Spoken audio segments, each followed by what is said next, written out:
আল্লাহর আয়াতের ভেতরেই সব। ওয়া আলা কুল্লি শাইইন কাদির, তিনি প্রত্যেকটা জিনিসের উপর ক্ষমতা রাখেন। এমন কোন জিনিস নাই যে এই জিনিসটার উপর আল্লাহর কুদরত নেই। আরবিতে বলা হয় কুদরত, বাংলায় বলা হয় সক্ষমতা, হস্তক্ষেপ।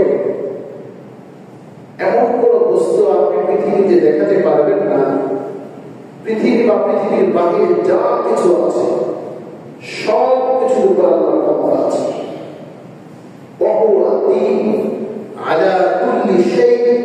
প্রত্যেকটা বস্তুর উপর ক্ষমতা,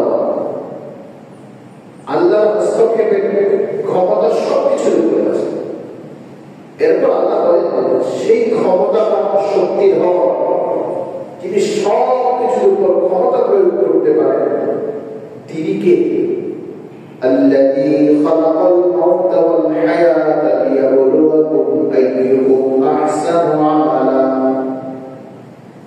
তিনি হচ্ছেন যিনি যিনি খালাকাল মাউত, মৃত্যুকে সৃষ্টি করেছেন, ওয়াল হায়াত, জীবনকে সৃষ্টি করেছেন। আল্লাহ তাআলা প্রথম মৃত্যুর কথা কেন বললেন? মৃত্যু মানে হচ্ছে না থাকা, যে কোনো কিছুই যেখানে ছিল না সেখানে আল্লাহ তাআলা হায়াত, জীবনকে সৃষ্টি করেছেন। আল্লাহ তাআলা মানুষ সম্পর্কে এক জায়গায় বলেন হাল আতা আলাল ইনসানি হিনুন মিনাদ দাহরি লাম ইয়াকুন শাইআন মাযকুরা, বলেন মানুষ, তোমার উপর দিয়ে একটা সময় এমন অতীত হয়েছে তুমি উল্লেখযোগ্য কিছুই ছিলে না। হাল আতা আলাল ইনসানি হিনুন মিনাদ দাহর, একটা সময় তোমার উপর দিয়ে এমন অতীত হয়েছে তোমার অস্তিত্ব ছিল না, তোমার কোনো আলোচনা ছিল না, তুমি কোন বিষয়বস্তুতে পরিণত ছিলে না।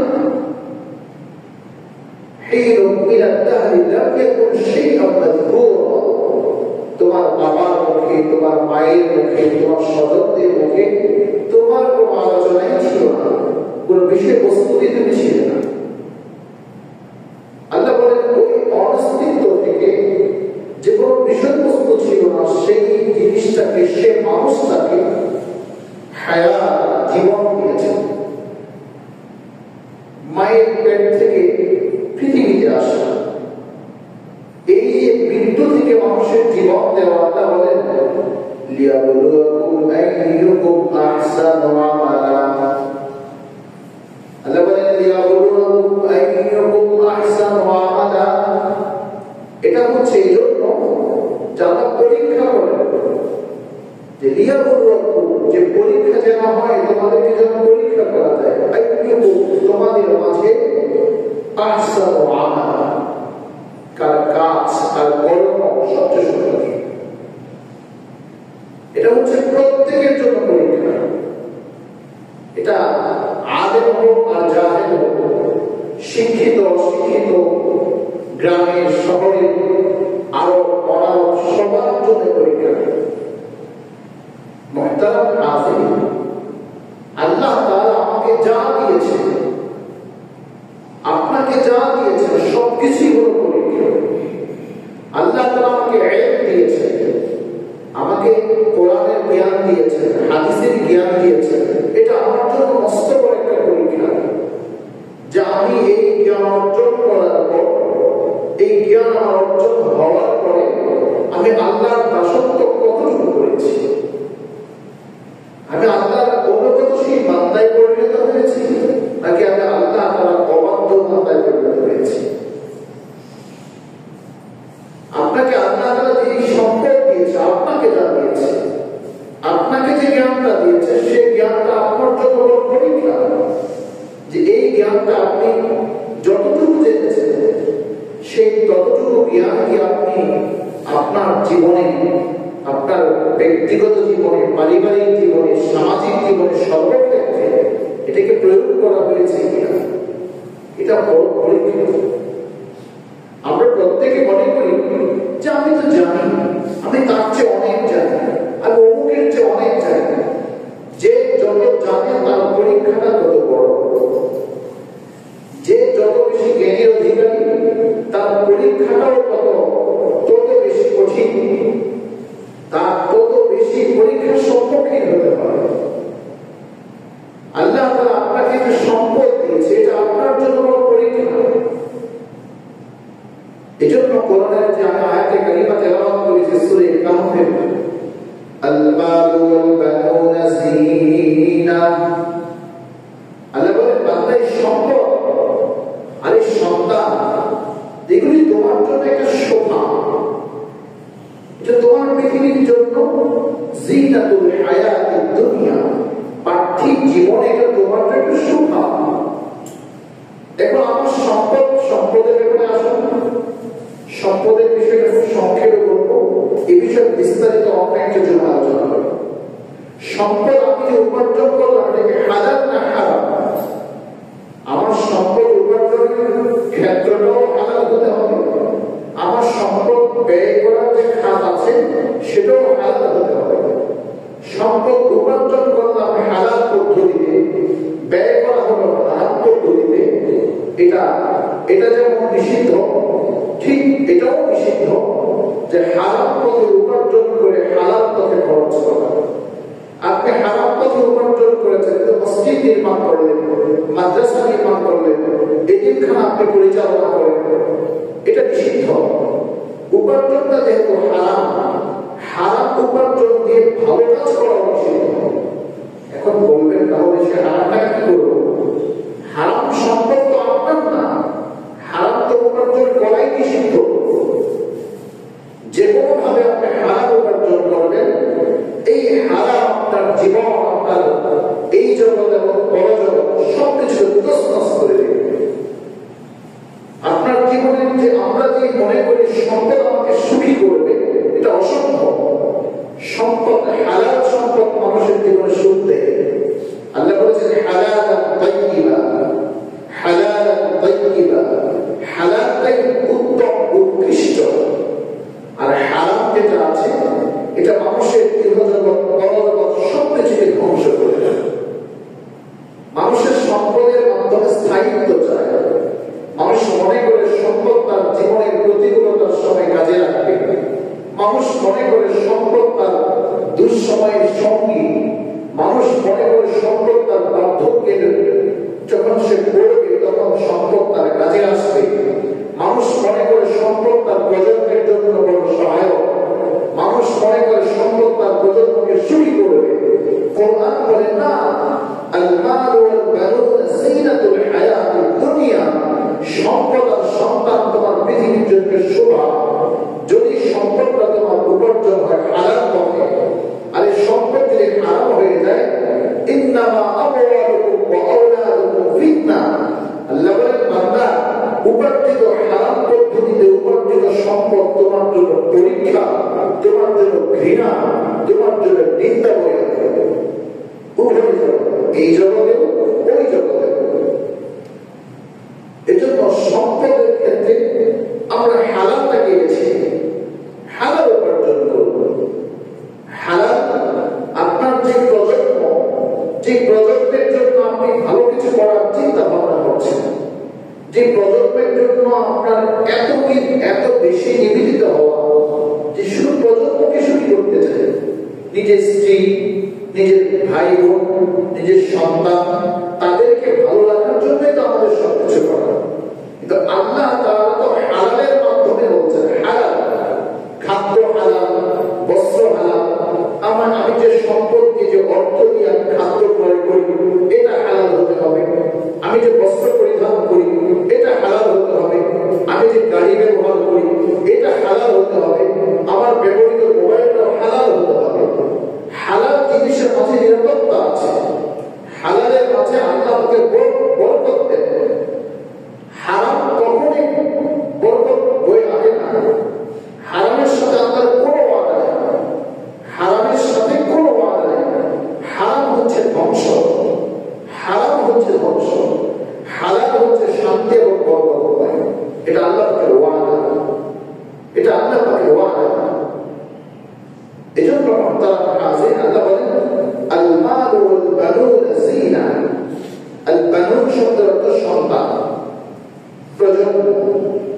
এখন আমরা আমাদের প্রজন্মকে যেভাবে গড়ে তুলছি, আজকে মূলত প্রজন্ম নিয়ে কথা, সচেতন অভিভাবকের দায়িত্ব নেই।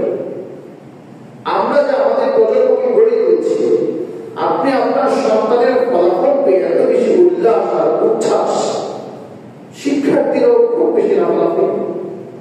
ঠিক আছে, ওরা শিক্ষার্থী হতে পারে, জীবনের প্রথম একটা সার্টিফিকেটের পরীক্ষা তারা দিয়েছে, ফলাফল ভালো করেছে, আনন্দ আসবে, এই স্বাভাবিক।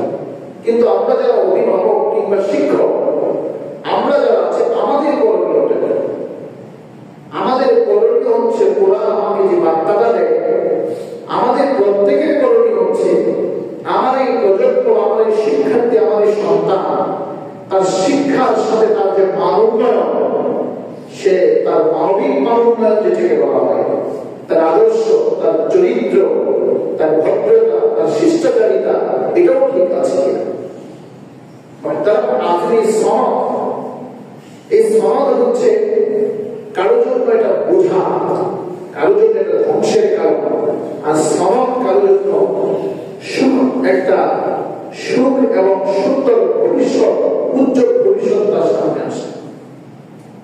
এই জন্য আমাদের প্রত্যেকের উচিত হচ্ছে, দেখুন একটু পিছনে চলে যাই, আজকে আমাদের পাঠশালা, এই পাঠশালা যে শিক্ষা প্রতিষ্ঠান বা শিক্ষক, সেটা কিন্তু আগে এমন ছিল না।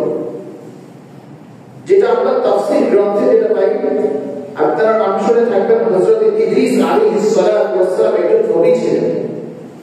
হযরত ইদ্রিস আলাইহিস সালাতু ওয়াস সালামের নামটা আসলে ইদ্রিস নয়, পুরনো গ্রন্থে যেটা পাওয়া যায় ইদ্রিস আলাইহিস সালাতু ওয়াস সালামের নাম এটা হচ্ছে ওনার প্রকৃত নাম। কিন্তু ইদ্রিস কেন বলা হয়?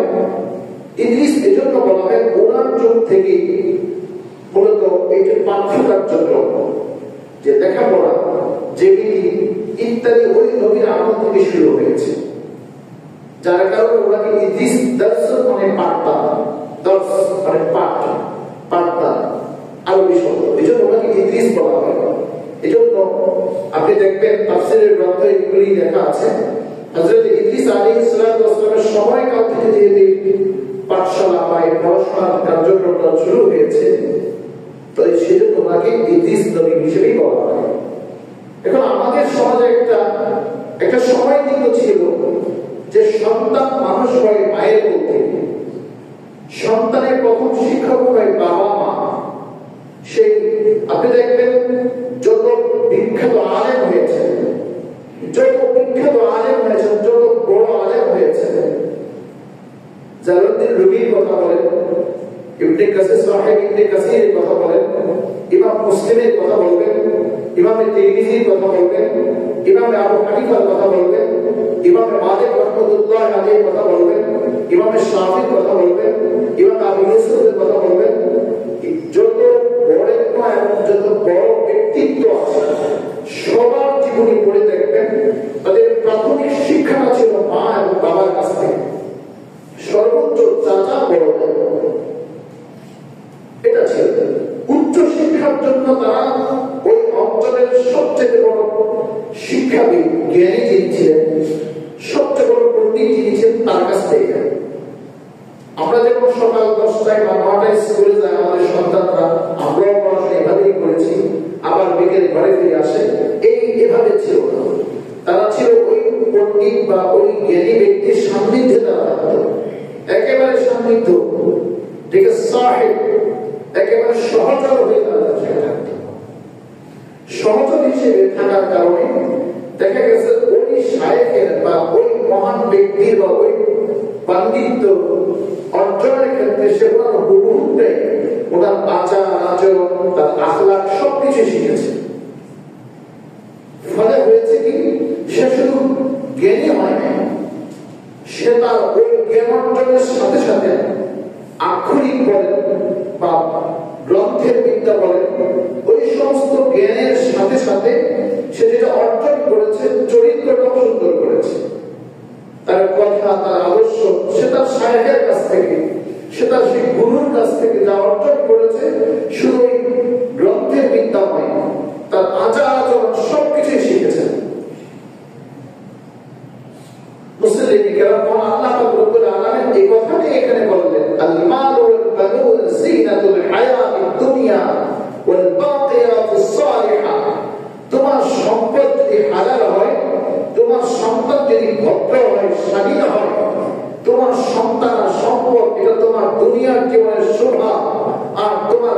ব্যক্তিগত জীবনের যে আমলের মাধ্যমে তুমি ভালো সম্পদ উপার্জন করেছ, যে আমলের মাধ্যমে সন্তানকে তুমি মানুষ করেছ, ওই কাজটাই তোমার ওই সাধনা উপার্জনের ক্ষেত্রে হালাল উপার্জনের জন্য তোমার নিবেদিত হওয়া, সন্তানকে মানুষ করার জন্য তুমি যে ভালো পথ করেছ, এই চেষ্টাই তোমার আখিরাতে আল্লাহর কাছে তোমাকে সম্মান বৃদ্ধি করে দেবে।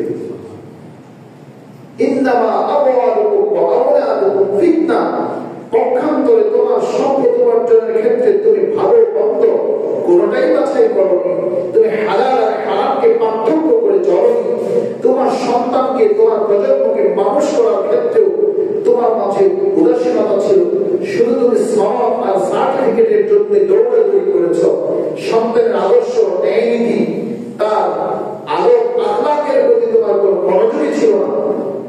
মনে রেখো, সে সন্তান তোমার জন্য দুনিয়া ও আখিরাতে বিপজ্জনক হবে না। এটা আমরা খুব হেলায় খেলা বুঝে নিচ্ছি, এটাকে আমরা ভাবিও না, বা এটা নিয়ে আমাদের এত বেশি চিন্তা না থাকার কারণ হচ্ছে আমরা ছোট সময়ে আমাদের সন্তানের প্রতি যে ধরনের মনোযোগ থাকে, সন্তান বড় হলে আস্তে আস্তে ধীরে ধীরে বাবা মা সন্তান থেকে মনোযোগটা সরে যায়। বাবা মা মনে করে সন্তান যথেষ্ট বড় হয়েছে, সে এখন প্রাইমারি থেকে মাধ্যমিক এসেছে, মাধ্যমিক থেকে উচ্চ মাধ্যমিকে যাচ্ছে, সেখান থেকে সে স্নাতকোত্তর হওয়ার জন্য, সে ভালো ডিগ্রি নেওয়ার জন্য সে ভার্সিটি লেভেলে যাচ্ছে। এই ধরনের চিন্তা ভাবনা করে মনে করি সন্তান এখন ভালো, বাস সে তো সবকিছু করতে পারে। ঠিক এই সময়টাই আপনার সন্তান বিপদগামী হওয়ার সবচেয়ে, এবং শয়তান তার পিছু নিয়েছে নষ্ট হওয়ার অন্যতম একটা সময় হচ্ছে এই জায়গাটা, এই কালটা, এই সময়টা বড় দুর্ভাগ্যের বিষয়। এই বিষয়টা আমরা খেয়াল করি না, এই জায়গাটা আমরা খেয়াল করি না। এই জন্য এই কথাটা আজকের আলোচ্য বিষয় এই জন্য নিয়ে আসলাম, যে আপনার সন্তানরা বা আমাদের সন্তানরা, আমাদের প্রজন্ম লেখাপড়া তারা ভালো করছে, গ্রন্থগত বিদ্যা আর পরহস্ত ধন নহে বিদ্যা নহে ধন বলে প্রয়োজন। আমাদের সন্তানরা শুধু আক্ষরিক জ্ঞান অর্জন করছে, আক্ষরিক জ্ঞান, সে যে জ্ঞানটা অর্জন করছে, এই জ্ঞান অর্জনটা সে কতটুকু ধারণ করছে, এবং তার মাঝে সে শিষ্টাচারিতা ভদ্রতা আছে। অভিযুক্ত অনেক যে বাবা মার কথা শোনে, আপনার সন্তান কেন কথা শোনে না, আপনার সন্তান কেন কথা শোনে না, অভিযোগ করছেন শিক্ষকের কাছে, অভিযোগ করছেন ইমাম সাহেবের কাছে, অভিযোগ করছেন সমাজের নেতৃবৃন্দ যারা সমাজকে নেতৃত্ব দেয়, সমাজের সমস্ত জনপ্রতিনিধি আছে তাদের কাছে অভিযোগ করছেন। এই অভিযোগের পূর্বে আপনি কেন সচেতন হলেন না? আপনি কেন সচেতন হলেন না যে আমার সন্তান নষ্ট কোন কোন কারণে হয়? আপনার সন্তান নষ্ট হয় শুধু আপনার উদাসীনতার কারণে, অতি মাত্রাহীন স্নেহ মমতার কারণে।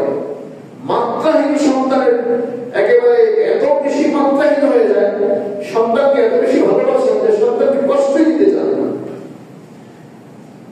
সন্তানকে কষ্টই দিতে চান না। এই জিনিসগুলো, এবং সন্তানের জন্য আপনি দোয়াই করেন না, সব দোয়া শুধু হুজুরকে দিয়ে করেন। পরীক্ষার সময় দোয়া হুজুর নিয়ে বাসায় দাওয়াত খাওয়ায় বলেন হুজুর দোয়া করেন সন্তানের পরীক্ষা। আপনি বলেন দোয়া করেছেন, অথচ ইব্রাহিম আলাইহিস সালাতু ওয়াস সালাম তো দোয়া করেছেন, রব্বি জাআলনি মুকিমাস সালাতি ওয়া মিন যুররিয়্যাতি রব্বানা ওয়া তাকাব্বাল দুআ।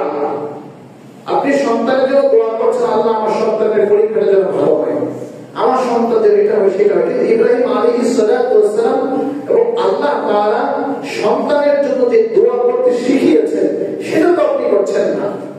আল্লাহ বলছেন রব্বি জাআলনি, হে আমার রব, এটা আল্লাহ তাআলা শিখাচ্ছেন আমাকে আপনাকে। রব্বি জাআলনি, হে আল্লাহ আমার জন্য আমার সন্তানকে করে দেন মুকিমাস সালাতি, আমার নামাজের জায়গাটা, আমাকে নামাজ প্রতিষ্ঠা করা, নামাজ প্রতিষ্ঠা করার মতো সক্ষমতা যোগ্যতা দান করেছে।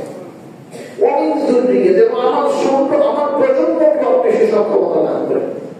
এখন বলুন তো মুকিমাস সালাতি, নামাজ, নামাজের ব্যাপারে কেন বললেন? কারণ নামাজ হচ্ছে বাহ্যিক আত্মসমর্পণের সর্বোচ্চ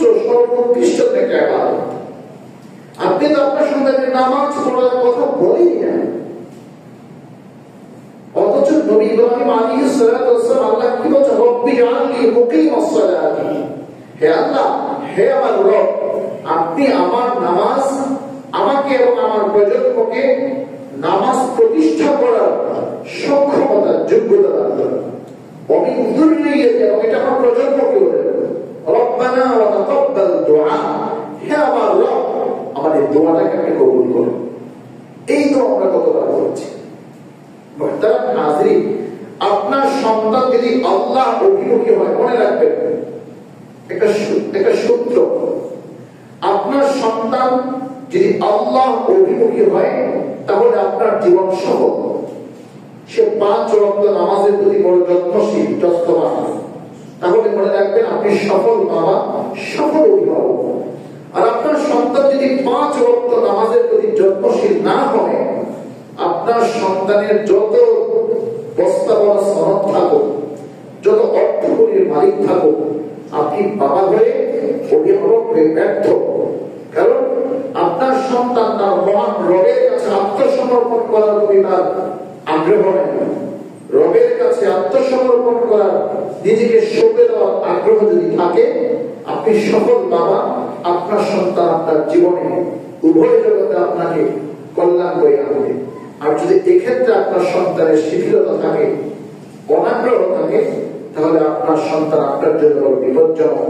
আসুন না, সন্তানের ফলাফল যতটুকু সন্তুষ্ট এবং উল্লাস আমাদের মাঝে আছে, এই উল্লাসটাকে ধরে রেখে আপনার সন্তানের ভবিষ্যতে যেন তার চরিত্র নষ্ট না হয়, তার চরিত্র নিয়ে যত উল্লাস করতে পারেন, সে যত সামনে অগ্রসর হবে, আপনি যেন বুক ফুলিয়ে বলতে পারেন, আমার সন্তানের চরিত্রটা সঠিক, আমার সন্তানের মধ্যে কোনো কালিমা নেই, আমার সন্তানের সব ভালো আছে, যেমন তার সনদ ভালো, তেমন তার চরিত্র ভালো, যেমন তার স্বভাব এবং আখলাক ভালো।